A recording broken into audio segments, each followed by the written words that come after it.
Nothing's worse than having this amazing band where the bass is just too dang loud and you just can't enjoy the music because it's overtaking everything. Or the vocals are so muddy that you just can't hear what they're saying. It takes you out of the performance. And so it's really important. It's really important to create that sound mix environment that is balanced and smooth and that frees our ears to focus on the music itself. If we can get to that point and people forget that there's a PA there and the band forgets there's a PA there and we have that direct connection from the band to the audience, that's when we're in a good spot. That's where we want to get to. That's the ultimate goal of this. Okay? So a quick note about sound mixing. You know the saying, garbage in, garbage out. Okay? We're talking out-of-tune guitars, old guitar strings, noisy amplifiers, those beat-up 20-year-old drum heads, scratchy, cold-riddled vocals. All that stuff is never going to sound great no matter how well we mix it. Okay? And that's something that's important to know. We're not picking on the vocal who has a cold, the vocalist who has a cold. That's fine, you know. Just know that we're not going to be able to get that to sound as good as we want to. We're not going to be able to EQ out the cold, okay? The cold is going to be there.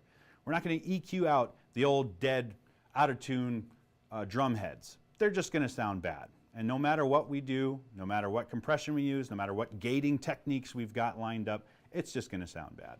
So if you've got a big performance coming up and you want to make sure you sound good, make sure your stuff sounds good. Make sure you don't have rattling going on in your guitar amp. Make sure that your strings are new. Make sure those types of things where the better your instrument sounds, the better the sound engineer can make it sound. Okay, and then a quick thing about the sound hierarchy. Okay, the speaker system is probably the most important part of sound reinforcement. It may sound simple. Okay, so if we have the best guitar and the best bass amp and the best bass and $1 million voice, but our speakers are cracked and the frequency response is all whack, none of that matters, right? So the speakers are technically the most important thing. So if you're using some old speakers that you think sound like crap, it doesn't matter how well you mix, man. It's just going to sound like crap. Okay, so it's really important to get, upgrade your gear. I know it's always tough with the budget and everything. Maybe you got to rent some gear. Maybe you got to piece together. Well, so-and-so's got nice mains. This guy's got a nice sub. And this person's got some nice monitors. Maybe we can all pitch in and put together something that sounds good. Okay? So the speaker system itself, your actual speakers are really important. These are QSC K12s, which I just love. I absolutely love these speakers. They're phenomenal. They're $750 a piece, but that is money that is well spent in my opinion, and I wouldn't take it back. All right? The next most important thing in the sound hierarchy is the sound source. Okay, and that goes back to what we were talking about, garbage in, garbage out. If you have gear that sounds good, if your guitar sounds great and in tune, and it's EQ'd and balanced well on your end, it's going to sound good coming through the PA. Next most important thing, and this relates a lot more to recording, but is the room itself. If your room sounds like garbage, doesn't matter, all that gear that you bought, all the things that are, you've invested thousands of dollars into your gear, and it's going to sound like that crappy room. So a room is really important. Next to that is finally the microphone. Next to that is the preamp. Okay? You can't make a really bad microphone sound good with a great preamp. So that's the hierarchy of sound.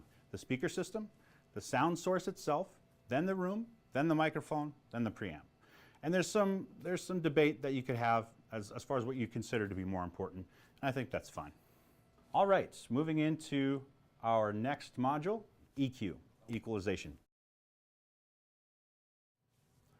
The first part of this module is about equalization, EQ. EQ is a tool used to alter specific sound frequencies across a large spectrum. So no matter what you're recording, it's going to record the entire sound spectrum. Whether you hear it or not, it's there. EQ itself is a tool to cut out the frequencies we don't want and leave the ones that we do want. It's basically that simple. Graphic EQ versus parametric EQ. Graphic EQ, we've all seen it. It's just the bars, right? Just the single bars or the single knobs that you push down for each band, each frequency band. You've got your 500 hertz and your 1K, and that's what the graphic EQ looks like. And here's our parametric EQ and then what this looks like. And we've got each frequency band. So our very lowest frequency being 20 hertz and our very highest frequency being 22K.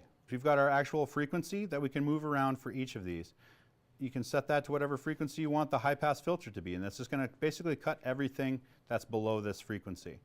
If I have it set at 292 here, it's going to roll off all of the low frequencies below that marker where I set it at 292 hertz. But I don't want that. I want a kick drum that's going to have some low end to it, so I'm going to leave that alone for now. Each band has its own thing. If I go to 1, you can see I'm moving stuff up and down, moving the frequency over. And now look, I'm going to set my Q, which is how wide of a shape that we're affecting in the EQ spectrum. This is affecting a very wide part of the spectrum. This is affecting a very narrow range of the spectrum. So I want to go to a narrow range, and I can actually move this around to ring out the monitors or ring out the PA system to find that one frequency that wants to take off. When we say a frequency wants to take off, you know what I'm talking about. It's the one that starts to feed back and sounds terrible. So once we single that out using our sharp little point here, and you want to do this in a controlled environment, ideally when nobody's around, because you're going to come across some frequencies that are going to hurt people's ears and they're going to hate you. So don't try to do this when nobody's there. Ring out the room, as they say. Each room has a different frequency response. The way it gets into the microphones is different. So you want to take the time to find this stuff. Okay, oh, there's the frequency. Oh, that's the one that wants to take off. So now I'm going to apply my cut.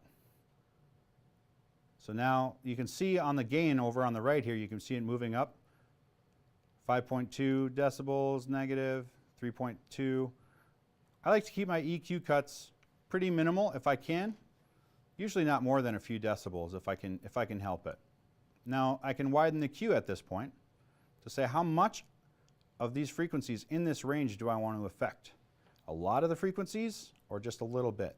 The more natural sound is a wider frequency cut. So you want your Qs to be fairly wide and the cuts to be fairly shallow. Something like that. Learn your descriptions of what things should sound like. You hear about a mix sounding thin or a mix sounding fat. It's kind of muddy here, it's a little tinny there. It's kind of got, this bass tone is kind of this round tone. Or the saxophone sounds pretty sharp, you know. It's kind of flappy sounding in the low end. It's pretty snappy. It's got a tight sound. You know, those types of things, again, do your research, learn what each of those kind of mean and what they sound like, and you'll start to identify with that. So when I start talking to you about what a tinny sound is, we know what that is. Okay? So EQ, I would say, is the most important tool in our toolbox as a sound engineer. It's going to shape everything, what sounds good together. And I'm going to bring up a metaphor here, if you want to zoom in on my hands here. The first metaphor I'm going to bring up is thinking about if this is the kick drum and this is the bass, and I stack them like this, all you can see is the kick drum, right? The bass drum is buried behind where it should be. So what I'm going to do with EQ is carve out a space for that bass to live. And now they form one sound. And that's kind of what we want, right? We don't want this. Okay, so that can go with anything. If the keys are kind of buried in the mix, but they seem loud enough, maybe we want to carve out a spot for them to be able to fit alongside the guitar. So that's basically what good EQ cutting is. We're cutting those frequencies out so that things can coexist. Okay, so that's one metaphor. The second metaphor is if you think about, I've got a red piece of paper and I've got a green piece of paper, and I stack them on top of each other. And they're a little transparent, so what we get is this ugly brown.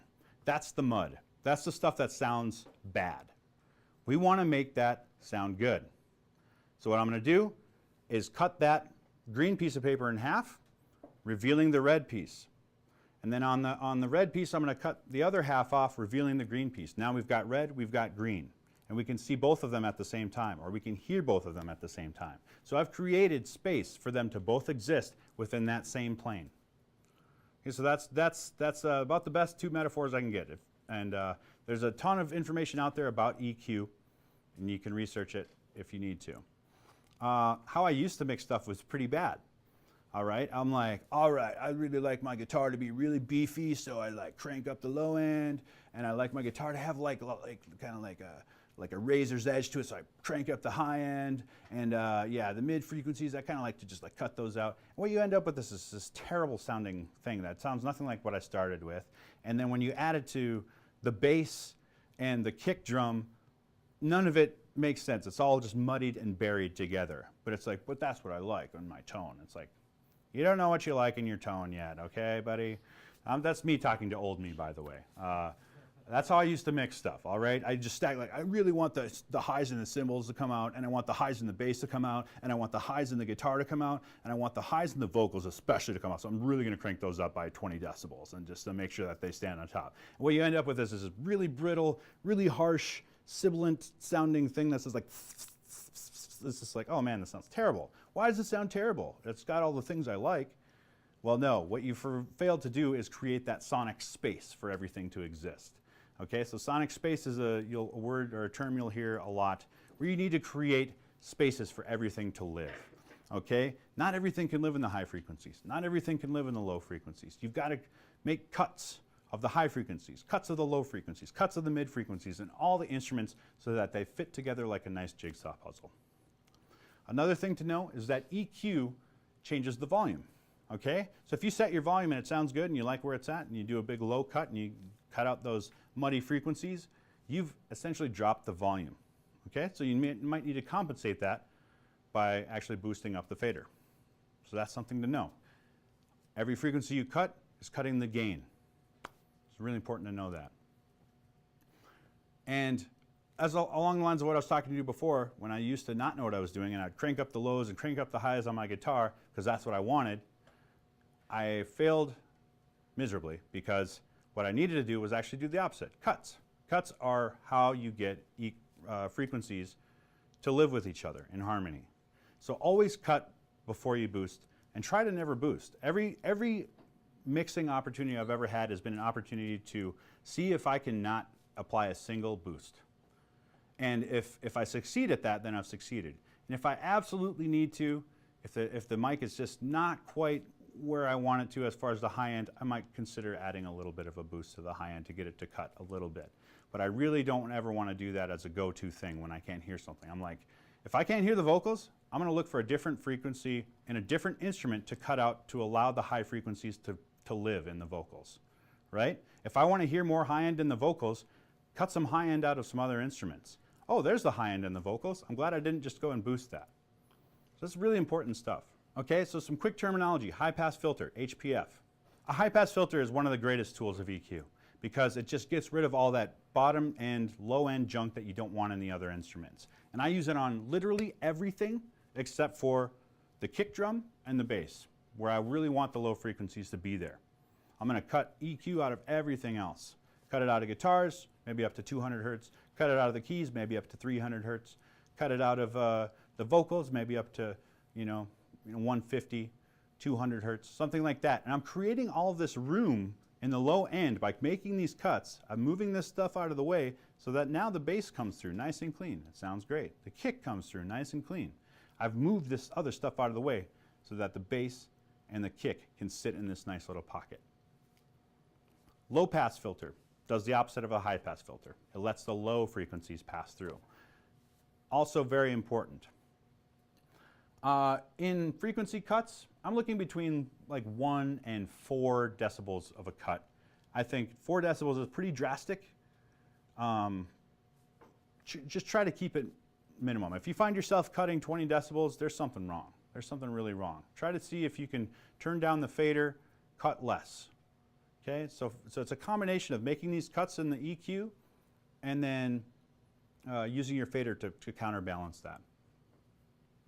Okay, and once you've got some EQ stuff set up and you're liking the way things are sound, for God's sakes, leave it alone.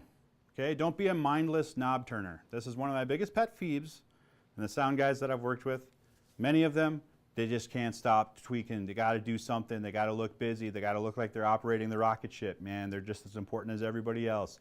And what started off as a great mix in the first 3 songs is garbage by the end of the night because they wanted to be involved. They didn't leave it alone when it was good. You got to leave good enough alone. If it sounds good to you everybody's rocking, everybody's dancing, leave it alone. It's done. If there's something that's absolutely grabbing your ear and you're like, ugh, I got to change that, then you're in a good spot. Make that change. But don't just move knobs because that's what you think you should do. Don't do that. Get it to where it sounds good, leave it alone. Your job's done. Okay? So now we're going to move to actually putting this EQ concept into practice. So we're going to have the band come back up.